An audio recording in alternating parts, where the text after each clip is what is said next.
Hi everyone, welcome back to అన్నస్ channel temple vlogs. Friends, మనం దేవాలయంకి వెళ్ళినప్పుడు ధ్వజస్తంభం చూశారు కదా.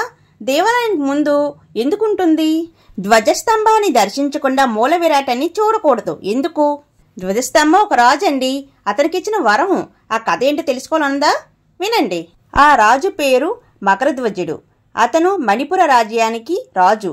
మహాపరాక్రమవంతుడు, గొప్ప దాతండి. శ్రీకృష్ణ వారులు ధర్మరాజు మకరధ్వజుణ్ణి పరీక్షింపదలిచి 2 వృద్ధ బ్రాహ్మణుల రూపంలో మణిపురం వెళ్తారు. వారిని చూసిన మకరధ్వజుడు వారికి దానం ఇవ్వదలిచి ఏమి కావాలో కోరుకోమని అన్నాడు. అందుకు శ్రీకృష్ణుడు తమని కలవాలని వస్తుండగా దారిలో ఒక సింహం అడ్డు వచ్చి ఇతని కుమారుణ్ణి పట్టుకుంది. బాలుని విడిచిపెట్టవలసిందిగా ప్రార్థించగా అందుకు సింహం మానవ భాషలో, మీ కుమారుడు మీకు కావాలంటే మణిపుర రాజు శరీరంలో సగభాగునకు ఆహారంగా ఇప్పించవలసిందిగా కోరింది. ప్రభు, మా యందు దయతలిచి తమ శరీరంలోని సగభాగం దానమిచ్చి బాలుని కాపాడమని కోరారు. ఇంకో విషయం అండి, తమ భార్య పుత్రులే స్వయంగా కోసి ఇవ్వాలని నియమం కూడా ఉంది అని ఆ వృద్ధ బ్రాహ్మణులు అడిగారు.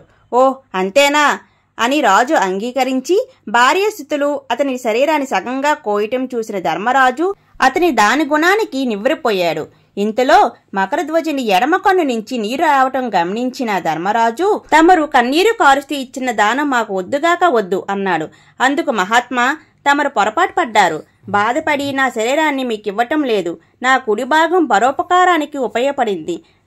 ఆ భాగ్యం నాకు కలగలేదు కదా అని ఎడమ కన్ను మిగిలా బాధపడుతుంది అంటూ వివరిస్తాడు.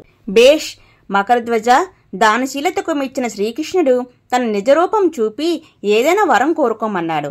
అప్పుడు మకరధ్వజుడు, పరమాత్మ, నా శరీరం నశించినా నా ఆత్మ పరోపకారార్థం ఉపయోగపడేలా నిత్యం మీ ముందు ఉండేటట్టు దీవించండి అని మకరధ్వజుడు కోరుకున్నాడు. శ్రీకృష్ణుడు తదాస్తు అని పలికాడు. మకరధ్వజ, నేటి నుంచి ప్రతి దేవాలయం ముందు నీ గుర్తుగా నీ పేరున ధ్వజస్తంభాలు వెలుస్తాయి. వాటిని ఆశ్రయించి నీ ఆత్మ నిత్యం దైవ సాన్నిధ్యంలో ఉంటుంది. ప్రజలు ధ్వజస్తంభంపై దీపం వెలిగించి ముందు నేను దర్శించుకున్న తర్వాతే మూల విరాటిని దర్శించుకోవాలి అంటూ శ్రీకృష్ణ వారులు వరం ఇచ్చారు. ఫ్రెండ్స్, మకరధ్వజుడు అనే రాజే మన ధ్వజస్తంభం. ప్రతి దేవాలయానికి మూల విరాటికి ముందు ధ్వజస్తంభం తప్పకుండా ఉంటుంది.